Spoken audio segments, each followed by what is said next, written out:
Après 6 mois de blocage, la Chambre des représentants américaine a fini par adopter un nouveau paquet d'aide à l'Ukraine, mais aussi des mesures pour soutenir Israël et Taïwan. Adoptée à une large majorité, l'aide de 61 milliards de dollars à l'Ukraine doit désormais passer par le Sénat avant d'être validée par Joe Biden dans les prochains jours, ce qui devrait être une formalité. Пакет американської підтримки, за який так ми боролися, і дуже вагомий пакет, який відчують і наші воїни на передовій, наші міста і села, які потерпають від російського терору. Дякую кожному і кожній, хто підтримав наш пакет. Це рішення для захисту життя.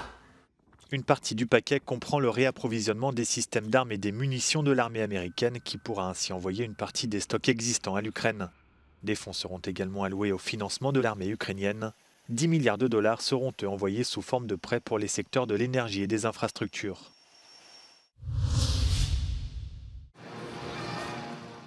Des frappes israéliennes sur la ville de Rafah dans le sud de la bande de Gaza ont fait au moins 22 morts, dont 18 enfants, dans la nuit de samedi à dimanche, selon les autorités locales. La nuit précédente déjà, une frappe avait tué 9 personnes, dont 6 enfants.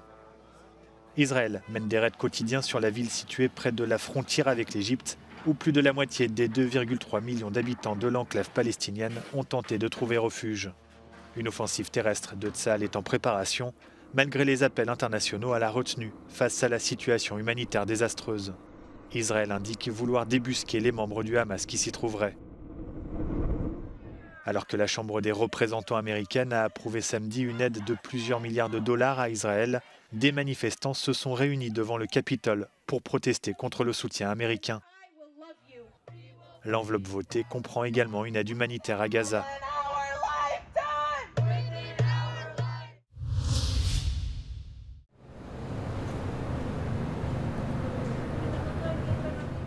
La campagne pour les élections européennes du mois de juin a officiellement été lancée en Hongrie ce week-end.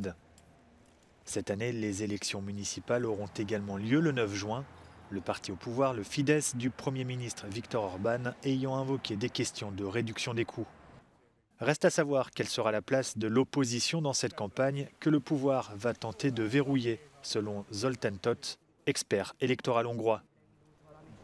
A Fidesz holdudvarához tartozó cégek tulajdonában van a legtöbb kampányeszköz. Ugye döntően a média, amely 430 cégből a Kesmába van egyesítve. Az óriás plakátok is döntően a Fidesz holdudvarához tartoznak, tehát az ellenzéknek egyébként is kevés lehetősége van. Azonban az elektronikus média, amely ugye döntően a közösségi médiából áll, az elvileg szabad, csak hogy a kormány bevásárolja őket állampénzért, amit az adófizetők adnak össze a magán szférába, a magán hirdetéseikkel. Début avril, la quasi-totalité des partis du Parlement européen ont signé un code de conduite pour assurer des élections européennes transparentes et équitables. Az európai parlamenti választásra 12 országnak a különféle Európa parlamenti pártjai szövetséget kötöttek, egy etikai kódexet írtak alá. Ezt Magyarországról nem írta alá senki. Ez nem egy túl jó hír. A másik újdonság, hogy a legfelsőbb bírósághoz összpontosították az összes választási ügy elbírálását. Most ez azért jelent problémát, mert az elmúlt 4 éves periódusban, ha véletlenül a Nemzeti Választási Bizottság mégis egy-két ügyben az igazság mellett döntött, akkor azt a kúria elgázolta. Tehát én jó dolgokra nem számítok a magyar jogállamiság helyreállításában. L'expert insiste sur l'importance des médias sociaux dans cette campagne électorale, pour les jeunes générations, mais aussi pour les plus âgés qui, selon lui, ont appris à se familiariser avec les outils numériques.